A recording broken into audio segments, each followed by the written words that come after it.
Gold trusted gold buyers తాకట్టులో ఉన్న బంగారాన్ని విడిపించి ఈ రోజు ఉన్న మార్కెట్ ధరకే కొనబడును. మరిన్ని వివరాలకు సంప్రదించండి 77107720.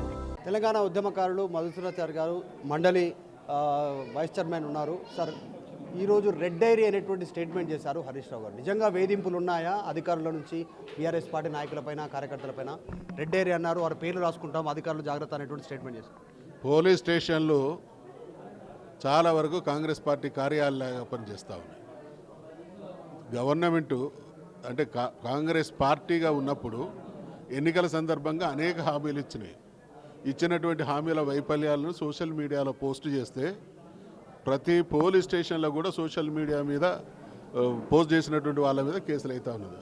అమానుషం. ఒక రకంగా నేను ఇప్పుడు చెప్పినటువంటి మాట బాధపడుతూ చెప్తా ఉన్నా, పోలీస్ స్టేషన్లు ఆల్మోస్ట్ ఆల్ కాంగ్రెస్ పార్టీ కార్యాలయాలుగా పనిచేస్తున్నాయి. ఇది మంచిది కాదు. తప్పకుండా ఓటేసి అధికారంలోకి తీసుకొచ్చినటువంటి ప్రజలకు ప్రశ్నించే హక్కు ఉన్నది.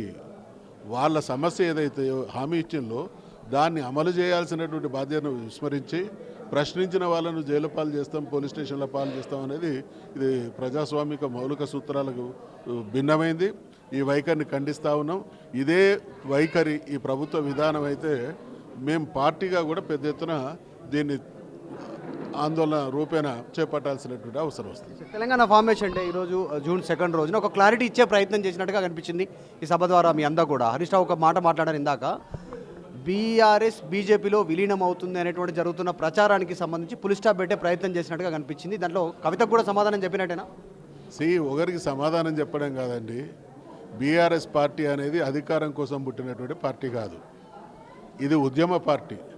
తెలంగాణ తరతరాల తెలంగాణ ప్రజల ఆకాంక్ష అయినటువంటి తెలంగాణ రాష్ట్ర సాధన కోసం ఉద్భవించినటువంటి పార్టీ. తెలంగాణ రాష్ట్రాన్ని సాధించిన తర్వాత 10 సంవత్సరాల కాలంలో అద్భుతమైనటువంటి తెలంగాణను ఆవిష్కరించింది. యావత్ భారతదేశం 70-80 సంవత్సరాలుగా రాష్ట్రాలుగా కొనసాగుతున్నటువంటి రాష్ట్రాలు కూడా తెలంగాణను చూసి ఆశ్చర్యపోయి అనుకరించేటువంటి పరిపాలన బీఆర్ఎస్ ప్రభుత్వం అందించింది. అధికారంలో ఉండడం లేకపోవడం అనేది రాజకీయాల్లో సహజం. కానీ తెలంగాణ ప్రయోజనాల కోసం పుట్టినటువంటి పార్టీ ఇవాళ తెలంగాణ ప్రయోజనాలు ఈ రకమైనటువంటి భగ్నానికి లోనవుతున్నటువంటి క్రమంలో దాన్ని కాపాడడం కోసం ప్రయత్నం చేసే బాధ్యతాయుతమైన ప్రతిపక్షంగా ఉంటుంది తప్ప మిగతా పార్టీలలాగా అధికారంలో ఉంటే ఒక రకంగా, అధికారంలో లేకుంటే ఇంకొక రకంగా, తెలంగాణ విషయంలో 2 నాలుకల దూరం లాంటి వైఖరి బీఆర్ఎస్ పార్టీకి ఉండదు. బీఆర్ఎస్ పార్టీ శాశ్వతంగా కొనసాగుతుంది. తెలంగాణ ప్రజలకు అధికారం ఉంటే న్యాయం చేస్తుంది. తెలంగాణ అధికారంలో లేనప్పుడు తెలంగాణ ప్రజల సమస్యల పరిష్కారం కోసం, వాళ్ళ హక్కుల పరిరక్షణ కోసం ప్రభుత్వాల నిర్వాహకాన్ని ఎండగడుతూ ప్రజాక్షేత్రంలో ప్రశ్నిస్తూనే ఉండేటువంటి బాధ్యతకు కట్టుబడి శాశ్వతంగా ఉంటుంది. 5వ తారీఖు రోజు కాళేశ్వరం కమిషన్ విచారణకి కేసీఆర్ హాజరవుతా ఉన్నారు. ఏ అంశాల ఆధారంగా, ఏ అంశాలు వాళ్ళు క్వశ్చన్ చేసే అవకాశం? మీరు సన్నిహితులు కేసీఆర్ దగ్గర నుంచి ఏం చెప్పబోతా ఉన్నారు? కమిషన్ క్వశ్చన్ చేసే విషయం నాకెట్లా తెలుస్తుంది? ఏదైనా కూడా వారు ముఖ్యమంత్రిగా పనిచేసినటువంటి వారు కమిషన్ ముందు హాజరు కాబోతున్నారు కాబట్టి తప్పకుండా జరిగినటువంటి సమాచారాన్ని తప్పకుండా ఇస్తారు. రైతు రుణమాఫీకి సంబంధించి ఇదే రాజీనామా హస్త్రాన్ని అప్పుడు హరీష్ రావు మాట్లాడారు. రాజీనామా చేస్తా, రైతు రుణమాఫీ ఒకటే దఫాలో చేస్తా అనేటువంటిది. ఇప్పుడు మహిళా రుణాలకు సంబంధించి 21,000 కోట్ల వడ్డీ లేని రుణాలు ఉన్నట్టు ప్రభుత్వం నిరూపిస్తే రాజీనామా అంటున్నారు. అంటే నిజంగా ప్రభుత్వం ఈరోజు స్టేట్మెంట్ చేశారు ముఖ్యమంత్రి పరేడ్ గ్రౌండ్స్ నుంచి, వడ్డీ లేని వాళ్ళు 5 లక్షల రూపాయల వరకు మాత్రమే రుణానికి వడ్డీ ఉండదు, మిగతా అమౌంట్కు వడ్డీ ఉంటుంది. వాళ్ళు చెప్తున్నది ఏంది? మొత్తమే వడ్డీ లేని రుణం లాగా చిత్రీకరిస్తూ ఉన్నారు. వాళ్ళు చెప్తున్న దాంట్లో ఒక పావుల మాత్రమే సత్యం ఉన్నది, మిగతాదంతా బోక్స్. వాళ్ళు హరీష్ రావు గారి మాటకు ఇప్పటికీ మేము అందరంగా కట్టుబడి ఉన్నాం.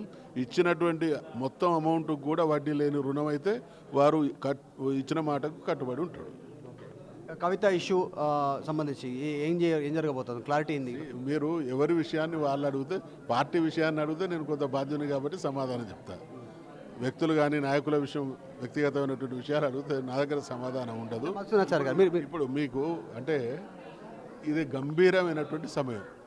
మా ప్రాంతంలో కానీ రాష్ట్ర వ్యాప్తంగా కానీ వరి ధాన్యం తీసుకొచ్చి కళ్ళాలలో ఉన్నటువంటి స్టాక్స్ ఉన్న రైతులందరూ ఎంత దయనీయమైనటువంటి పరిస్థితిలో ఉన్నారు అనంటే, ట్రాన్స్పోర్టేషన్ లేదు, కొనుడు లేదు, టార్పాలిన్ బ్యాగ్ లేవు, కళ్ళ ముందు 4-5 నెలలు కష్టపడి పండించి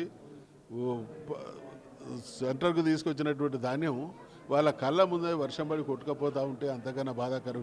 కనీసం టార్పాలిన్లు సప్లై చేసేటువంటి స్థితిలో ఈ ప్రభుత్వం లేదు అని అంటే ఇది ఎంత అసమర్థ ప్రభుత్వం. రైతాంగ ప్రయోజనాల కోసం గురించి వాళ్ళు ఎన్నికలకు ముందు అనేక డిక్లరేషన్లు ఇచ్చారు. వాళ్ళు ఇచ్చినటువంటి డిక్లరేషన్ల సంగతి దేవుడరుగు. కనీసం ఆ వరిద కుప్పల మీద కప్పడానికి టార్పాలను ఇచ్చేటువంటి స్థితిలో లేదు అంటే ఈ ప్రభుత్వానికి ఏ విషయంలో కూడా శ్రద్ధ లేదు, ఏ విషయంలో కూడా పట్టు లేదు, ఏ విషయంలో కూడా చిత్తశుద్ధి లేదు. వీరి నుండి దుర్మార్గం తప్ప మంచిని ఆశించేటువంటి పరిస్థితే లేదు. ఇది ఆ మండలి ప్రతిపక్ష నాయకులు మధుసూనాచారి గారు చెప్తా ఉన్నారు. అంటే ఇప్పుడున్నటువంటి పోలీస్ స్టేషన్లు కాంగ్రెస్ పార్టీ కార్యాలయాలుగా మారిపోయినాయి ఖచ్చితంగా అనేటువంటి స్టేట్మెంట్ చేస్తూ కఠిన చర్యలు ఉంటాయంటున్నారు. దాంతోపాటు రాష్ట్రంలో చాలా ఇష్యూస్ ఉన్నాయి, వాటిపైన ఫోకస్ చేయాల్సినటువంటి అవసరం ఉంది, ముఖ్యంగా రైతులకు సంబంధించినటువంటి అంశం అనేటువంటి చెప్తా ఉన్నారు. వీడియో జర్నలిస్ట్ జాఫర్తో మధు మల్కేడ్కర్, హైదరాబాద్. ఇండియా పాకిస్తాన్ తాజా అప్డేట్స్ కోసం డౌన్లోడ్ చేసుకోండి RTV లైవ్ యాప్.